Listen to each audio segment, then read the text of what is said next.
जिसे विरासत में मिली थी इज्जतों की सौगात, बस वही बाप के पहचान के लिए सालों दर बदर भटकता रहा। गवाह थे रिश्ते, गवाह था हर वो कमरा, कभी अदालत, कभी मीडिया, कभी घर का शोर। कातिल की चुप्पी भी यहाँ इंसाफ के लिए भटकती रही।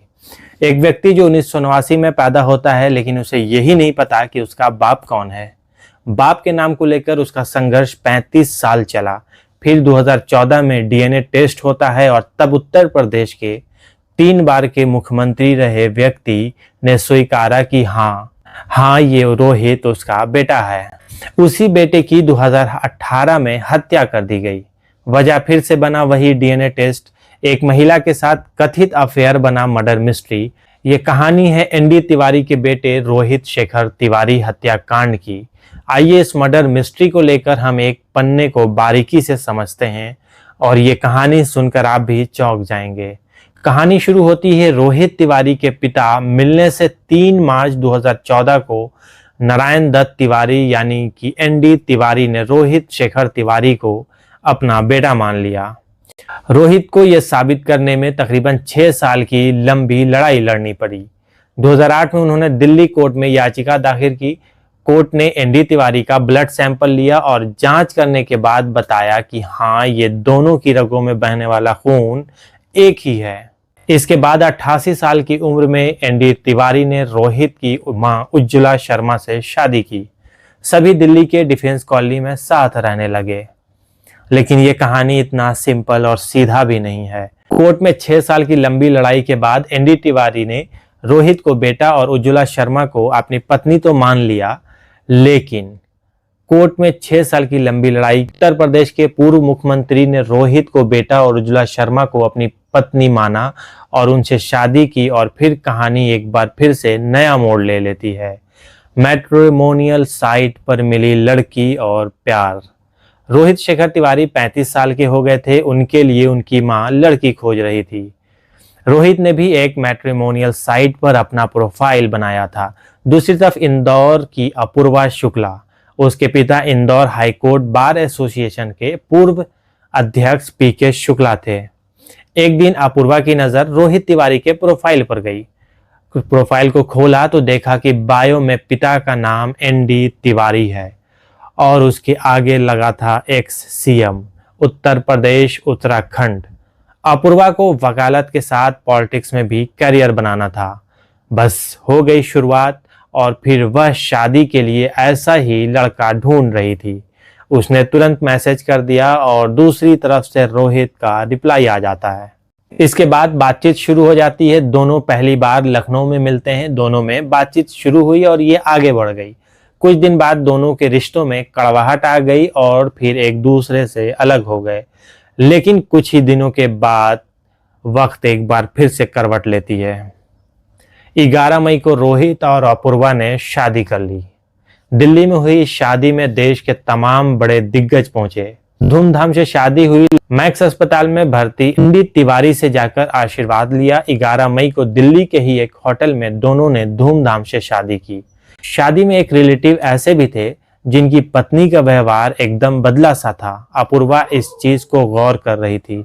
शादी हुई तो घर पर ही वह महिला आगे बढ़कर सारा कुछ देख रही थी। पेशे से वकील रही अपूर्वा ने उस महिला के बारे में पूरी जानकारी जुटानी शुरू कर दी।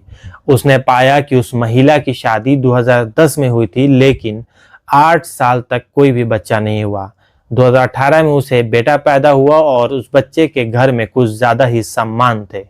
अपूर्वा को शक होने लगा कि यह बच्चा रोहित का है और इस बात को लेकर फिर वही होना था जो आम घरों में होती है। दोनों में आपसी लड़ाई शुरू हो गई और ये लड़ाई इस कदर बढ़ी कि शादी के 18वें दिन अपूर्वा अपना ससुराल छोड़कर इंदौर चली गई।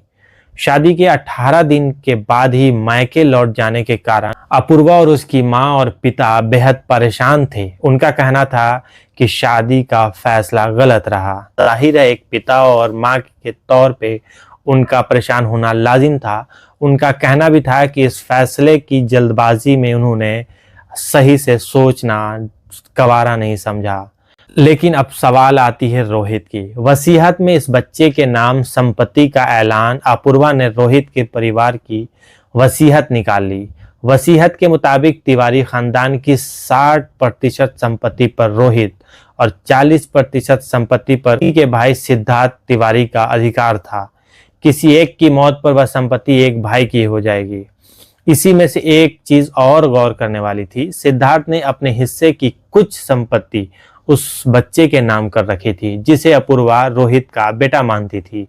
संपत्ति में अपना हिस्सा ना देखकर भी उसने घर छोड़ने का फैसला ले लिया। गई अपूर्वा ने इंदौर से रोहित को तलाक के लिए नोटिस भेज दिया।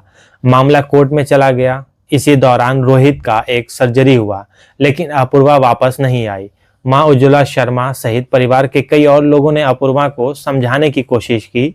इससे हुआ ये कि तलाक का मामला खत्म हो गया और 30 मार्च 2019 को अपूर्वा वापस रोहित के घर चली आई, डिफेंस कॉलोनी। लेकिन कहानी में एक और मोड़ तब आता है जब रोहित ने नशे की हालत में उसी महिला के साथ अपूर्वा को वीडियो कॉल कर दिया।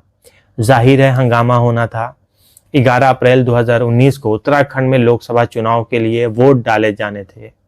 रोहित और मां उज्ज्वला के साथ वह महिला भी काठ गोदाम गई, जिसे अपूर्वा रोहित की पत्नी समझती थी। वहां जाने के बाद महिला और रोहित ने नशा किया। रोहित ने अपूर्वा को वीडियो कॉल कर दिया। वीडियो कॉल में रोहित और वह महिला आपत्तिजनक हालत में दिखे। साथ ही वह यह गिलास से ड्रिंक करते नजर आए। रोहित ने महिला को छिपाने की कोशिश की थी, लेकिन तब तक काफी देर हो चुका था और वो महिला अपूर्वा को दिख चुकी थी।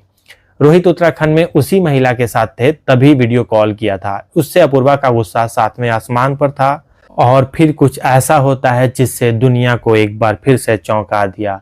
15 अप्रैल को रोहित और अपनी मां उज्ज्वला शर्मा और भाई सिद्धार्थ के साथ दिल्ली आ गए। उज्ज्वला डिफेंस कॉलोनी वाले घर से खाना खाकर तिलक लेन वाले सरकारी आवास पर चली गई। घर में रोहित सिद्धार्थ के अलावा अपूर्वा, नौकर मार्था और नौकर गोलू और ड्राइवर अखिलेश थे। रात में रोहित ने शराब पी और अपने कमरे में चले गए, लेकिन दूसरी तरफ अपूर्वा ने कपड़े बदले और कमरे में चली गई। उन दोनों के बीच उस महिला को लेकर लड़ाई शुरू हुई और दोनों ने मारपीट शुरू हो गई। रोहित नशे में थे, इसलिए अपूर्वा उन पर भारी पड़ी और पूरी ताकत से गला दबा दिया। उसके बाद उसने बेड पर पड़े तकिए से रोहित का मुंह दबाकर जान से मार दिया। जब तक कि उनकी मौत नहीं हुई, अपूर्वा को एहसास हुआ कि उसने बहुत बड़ा कांड कर दिया। वह तुरंत सबूत मिटाने में जुट गई और अपना मोबाइल फोन फॉर्मेट कर दिया और घर में लगे सारे सीसीटीवी कैमरे में 2 को खराब कर दिया। 16 अप्रैल को रोहित पूरे दिन बाहर नहीं दिखा तो नौकर उनके कमरे में पहुंचा और फिर नौकर ने जो कुछ देखा उसे देखकर वह सन्न रह गया।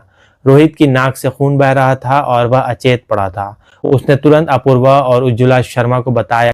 दोनों ने एम्बुलेंस के जरिए रोहित को मैक्स अस्पताल ले जाकर ले हो चुकी थी। इसके बाद अपूर्वा जोर जोर से रोने लगी।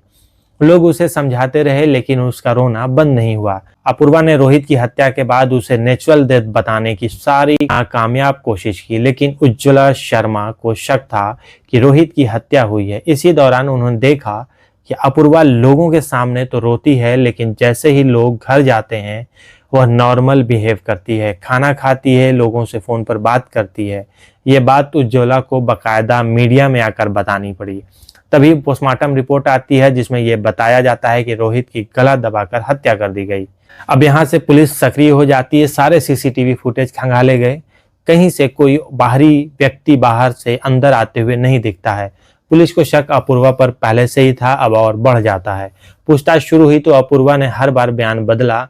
पोस्टमार्टम रिपोर्ट के अनुसार मौत 1 से 2 बजे हुई थी। पोस्टमार्टम रिपोर्ट के बाद यह साबित हो जाता है कि रोहित की हत्या की गई है। जाहिर है एक तरफ अपूर्वा, जिसने अपने बयानों के बदलते रुख को देखकर शक पैदा कर दिया था। जब पुलिस ने सख्ती से पूछताछ की तो अपूर्वा हार मान गई और उन्होंने हत्या स्वीकार लिया। तो इस तरह से एक डीएनए बना हत्या का कारण। लेकिन ये गुत्थी तब भी नहीं सुलझी जब लोगों